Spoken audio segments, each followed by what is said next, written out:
Hello everyone.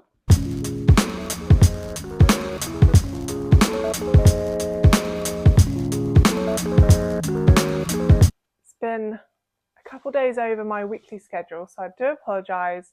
Life's been very busy, and I know everyone says that, but genuinely life has been very busy.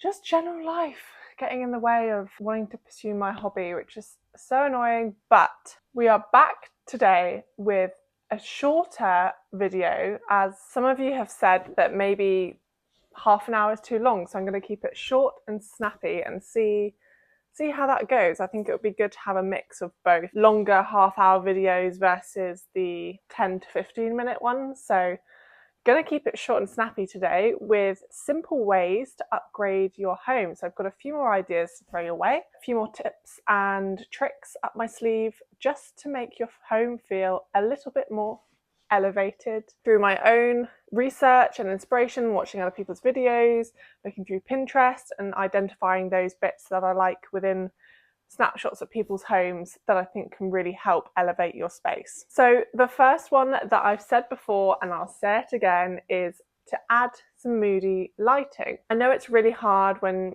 you don't know even where to start with moody lighting, but just by adding small table lamps into your space, floor lamps over a sofa. The idea with moody lighting is to make the space feel a little bit more cozy and welcoming and homely. By having different points of lighting within your space, it draws attention to segments of your home. So for example, behind me we have our swing arm lamp on the wall, and that spotlights this cozy corner on our sofa. It just draws the attention to that space within the room. I think by adding those little segments of lighting, it defines those areas within your space really, really nicely and adds a bit of personality and a focal point to those spots in your home. We've also got some spotlights above our open shelving in the kitchen, which draws attention to the beautiful glassware that's on there.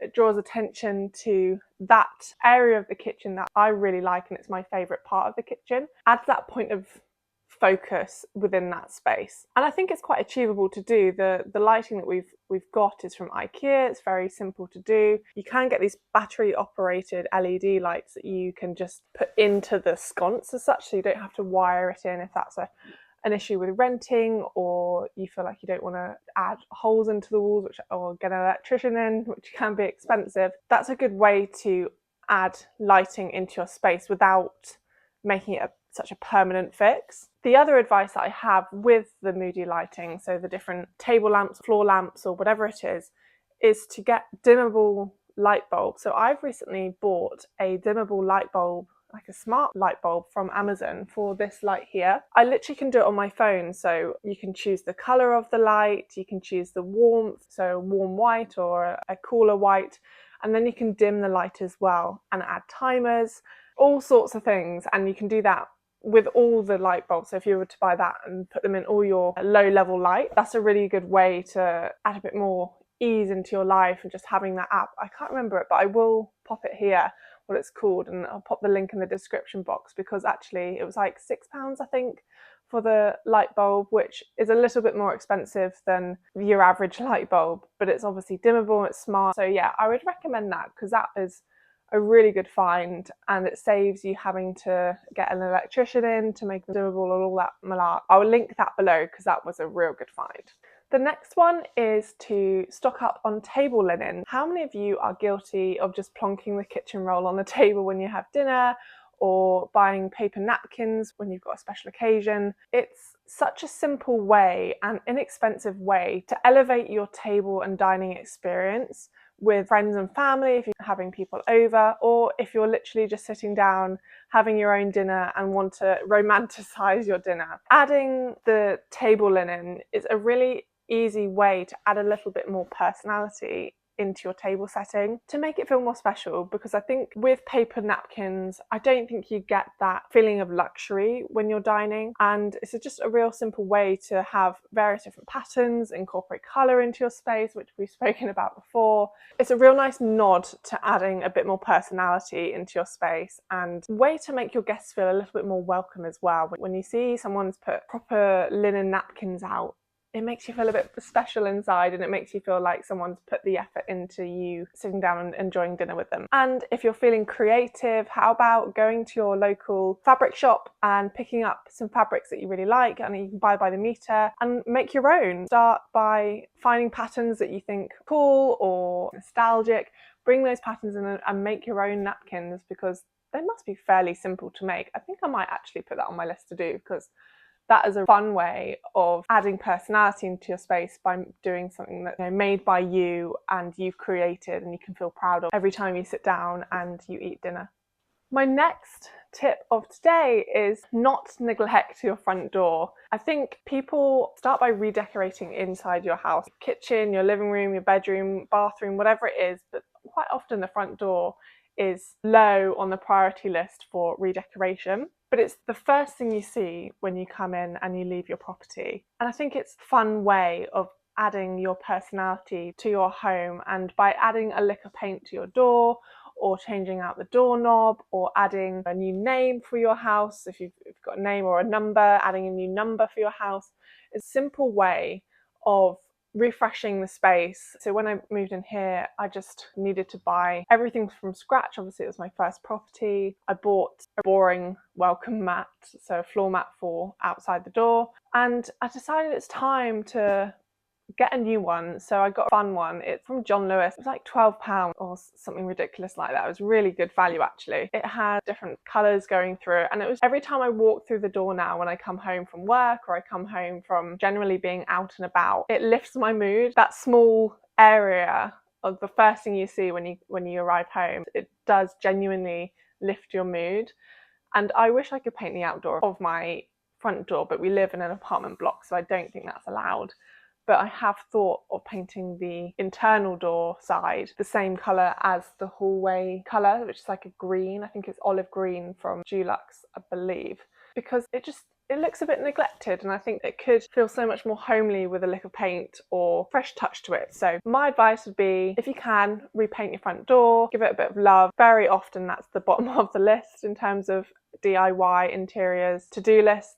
And think about changing out the sign for your house or home, whatever it is, apartment, whatever. Really easy, simple way to inject a bit more personality and freshen up the first thing you see when you arrive home or you invite guests through the door. The next one I would say is to try and cover up eyesores. Thermostat, wires, intercoms, the list goes on with the practical things you need in your home that aren't always very pretty. We have a thermostat in here and it needs something doing to it. It needs, I don't even know what it needs. It just needs like a little box that we can cover it with. I've tried so hard to cover the unnecessary wires in the apartment with plants, so that's a good way of covering up wires or plug sockets, but there are certain things that you just can't hide with decorative items because you'd have to physically make something to put it on. Look at potentially DIYing a little box that you can paint and then put on the wall and cover the thermostat with, so you don't have to look at it. If it makes you feel like, oh, I really wish I didn't have to see that every day, then try and think outside the box and find a way that you can cover it up so you don't have to look at it and you don't feel like, oh yeah, I don't like that, it doesn't fit well in the space. Those are the things that will continue to make your home feel homely, is tackling those bits that you don't like within your space and finding outside the box creative solutions to covering them up. Because we all have thermostats, we all have cables, we all have wires, whatever it is. So it's something you can't avoid, but it's something that you can try to use your imagination a bit and cover up and hide. Another thing that I'm really enjoying at the moment is propagating my plants. I will show you. So this I cut from our rubber plant in the bedroom because it was going at a funny angle and we wanted to change the angle in which it was growing, so we cut this bit off. As you can see, it just looks so cool, and there is a definite great feeling from doing something practical but also something that looks cool at the same time. We're being productive but we're also looking cool. These sorts of things have a purpose. So yeah, I just feel like I'm running out of adjectives to describe this because it is super cool and practical, propagating your plants but making it look cool at the same time, having them on display.